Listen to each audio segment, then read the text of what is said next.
All right, so we're seeing that the EV used market is absolutely cratering right now. And one big factor to that is going to be Hertz dumping a lot of their Model 3s back into the market. So what I did is I tried to buy some from them. I'm a used car dealer, so I'm able to see what's going through these used car dealer auctions, and I've seen a lot of Teslas being offered from Hertz. So later on in this video, I'm going to show you what I had to bid them up for, if I was able to buy them, how many I bought, and what my plans are as far as the used EV side going forward. So one thing I want to talk about is that myself, I cover the used car market, right? So I feel like I need to know more about the EV space because this is something that's coming. There's a lot of people that don't want to get into it.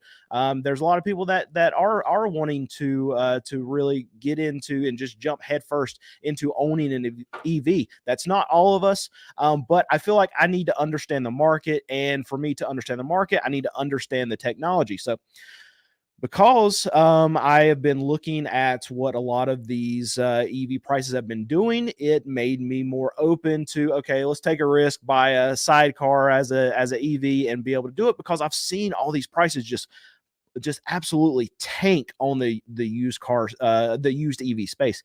So I can give you an example. We've been looking at some Model S's, like a 2019, 2020, somewhere around there. You can find them 30, 40,000 miles. And they're less than half of what people bought these things for new. And as I started to dig in, I like, okay, well, let me look at the Model 3s, the Model Ys. The Model Ys have fallen the least amount. But the Model 3s, because we're seeing a lot of this dump from Hertz too, and we're seeing a lot of more of this used inventory in the Model 3. You can get those about 50% also of what the consumers bought them for just a few years ago. And we're going to see that going forward as long as Tesla continues to do some of these price drops. I don't know if we have any more coming, but that's another big reason for a lot of this. Really, the price just dumping across the market. Tesla is who started that, because Elon dropped a lot of these prices on the newer Teslas, and what that created was big time volatility in the market. And Hertz didn't like that. See, with Hertz, with them being a car rental company, what they like to do is they like to buy cars, they like to rent them out for a couple years, and then they like to know what the market's going to do so they can put their risk analysis on it and see about how much they're going to lose over those 2 years in depreciation when they enter them in back into the market.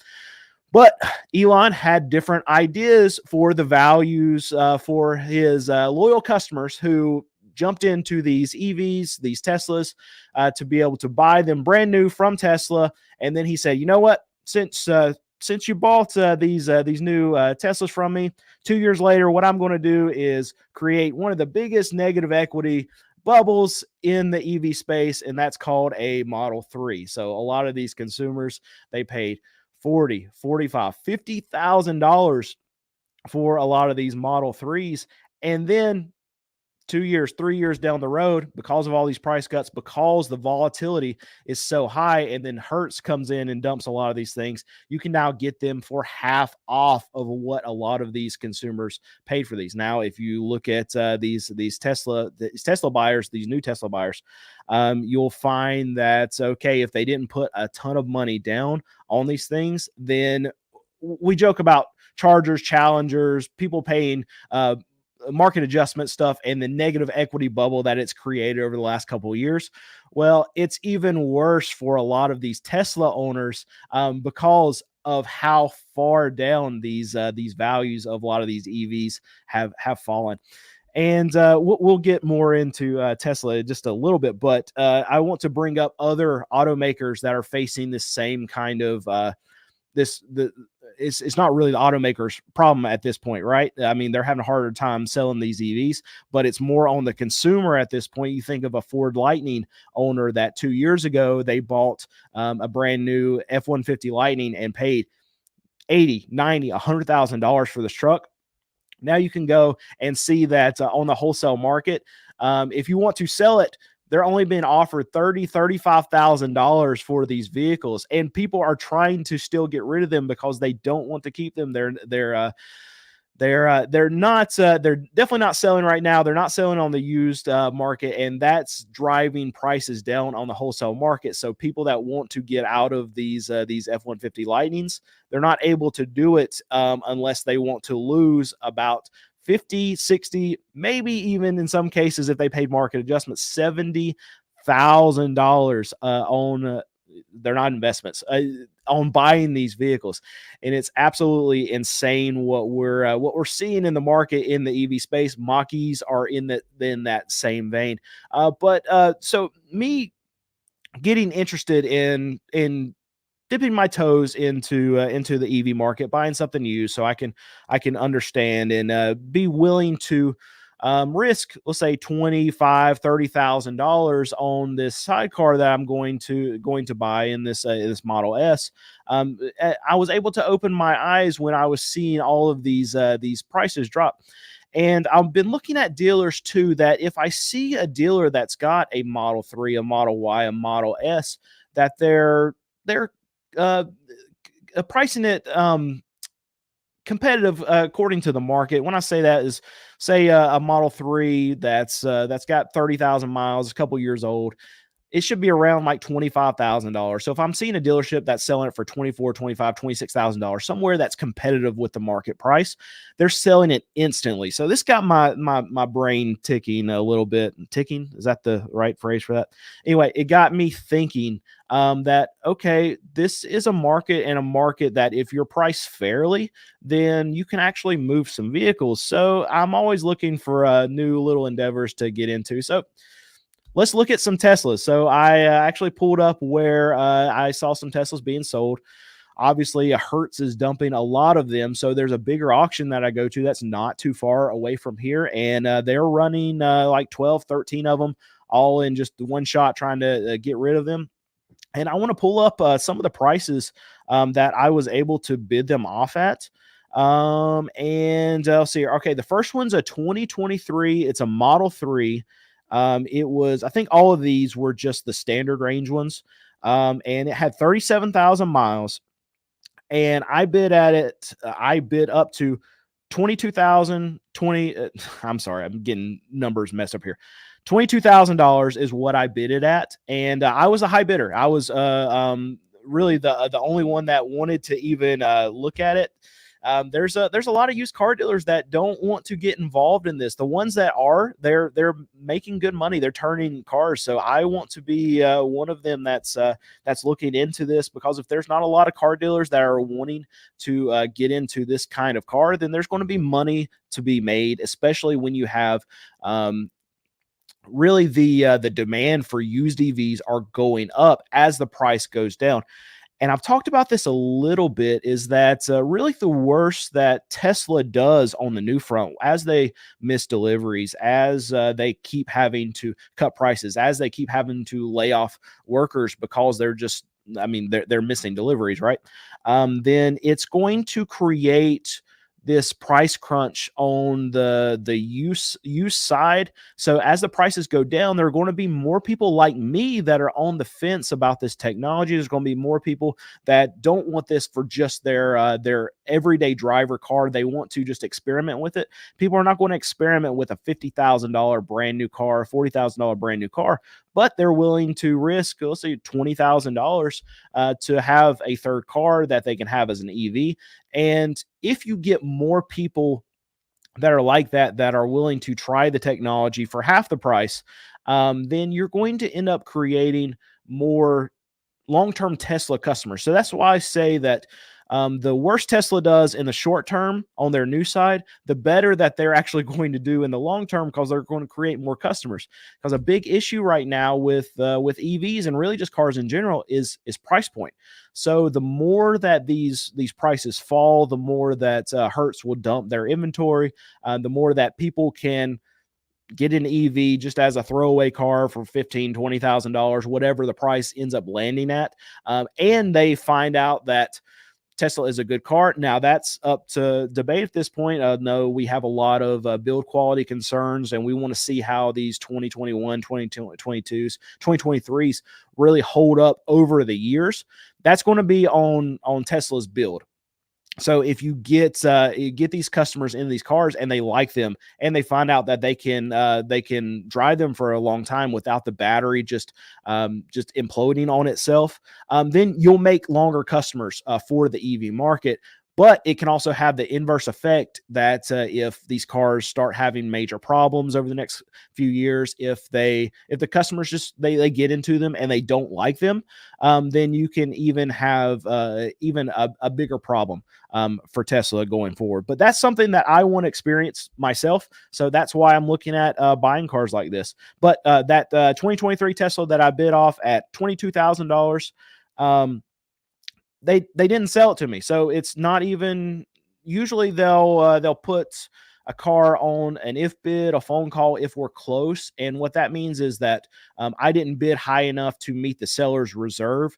But if we're close enough, then the seller will come back and say, you know what, we'll negotiate it after the auction is done.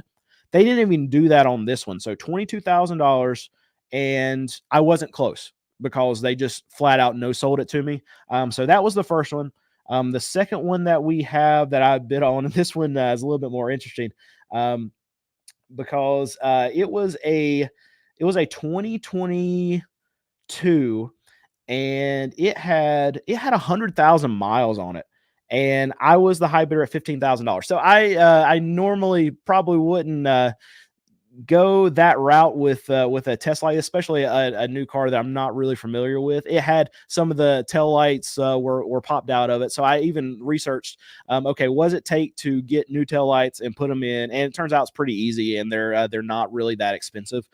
So I would have to do a little bit of work to this, but I wanted to buy this one to see what like 100,000 mile Tesla would be like. I bid it up to $15,000.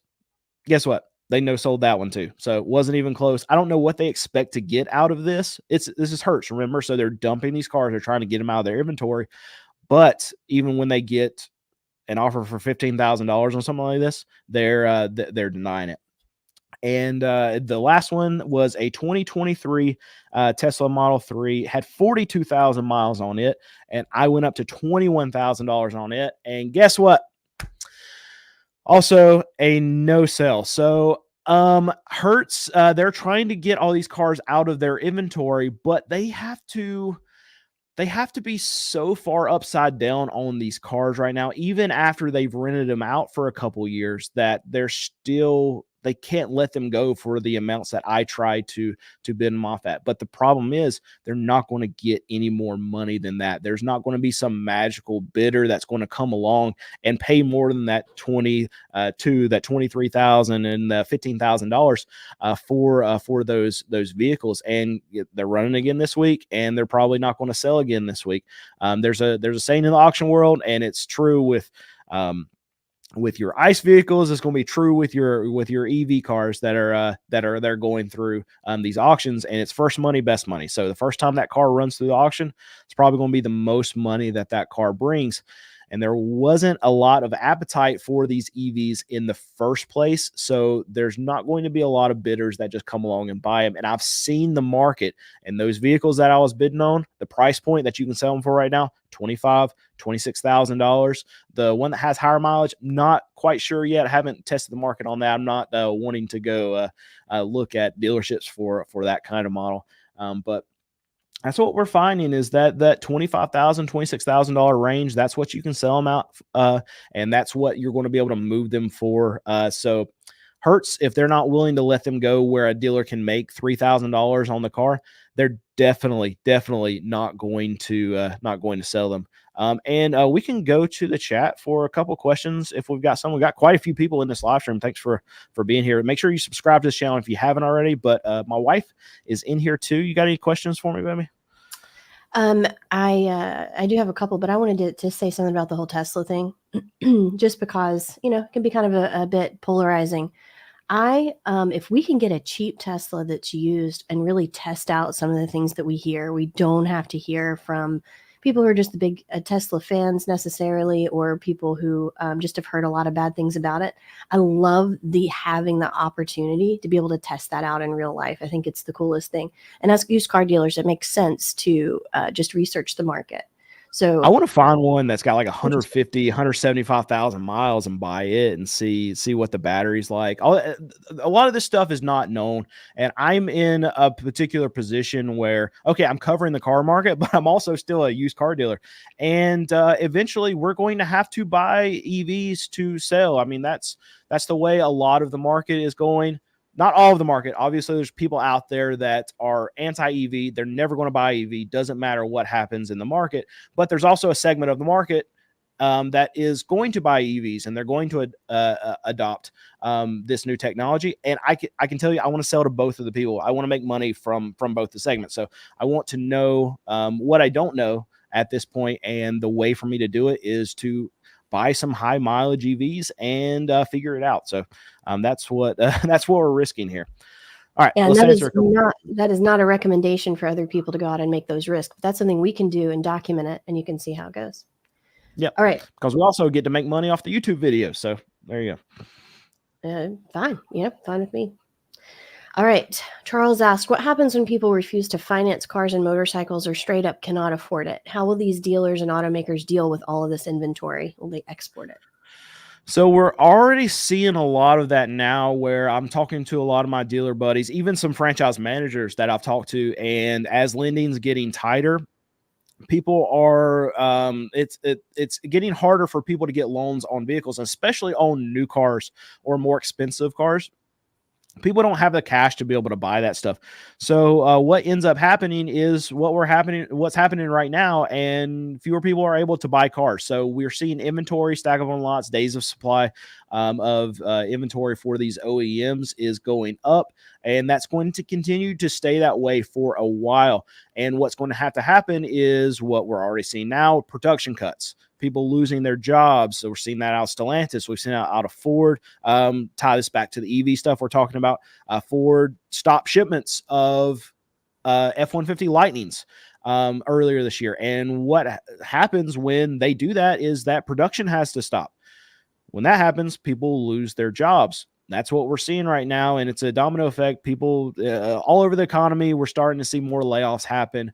Economy gets tighter. Day supply of inventory go up and up and up and up. Dealerships have to turn down allocations, so they're going to sit on the cars that they have until they're able to sell them, and then they can take more allocations of vehicles.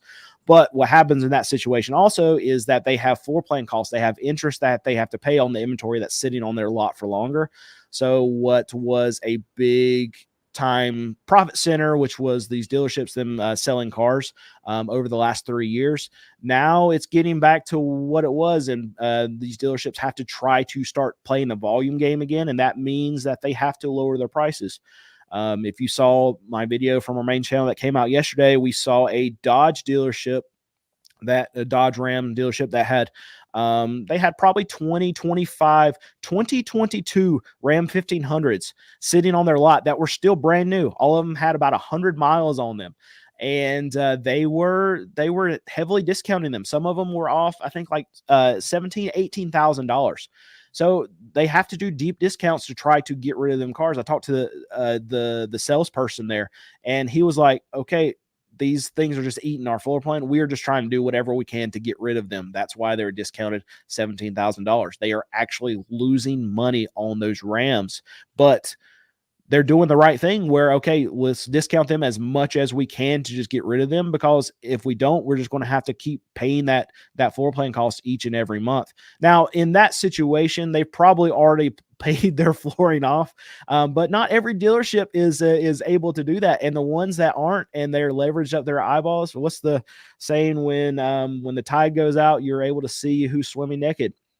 And these dealerships that are over leveraged, and they have too much on their floor plan, and they have inventory they can't sell, and they're not discounting them, and they're not getting help from manufacturers, and the economy is getting tighter, and lending is getting tighter. This is just the perfect storm for some of these big dealerships that were raking in a ton of money. If they were not wise about where they allocated that money and where they kept that money, they can go out of business. I'm already hearing in my comment section that we're seeing a lot of turnover, a lot of churn in the franchise dealer space. There's Jeep dealerships that are for sale. There are Ford dealerships for sale. I'm hearing that there are big dealerships that are going out of business in towns, and we're going to see more and more and more of that as this situation continues to play itself out. All right, what else we got? I was not ready for you to be done with that question. 1 second. You gonna sing? Nope. Waiting for you. I don't know if you know much about this, but who's bigger, Hertz or Enterprise? I don't know the answer to that question. I would guess, you know, I'm not even gonna guess. I don't know.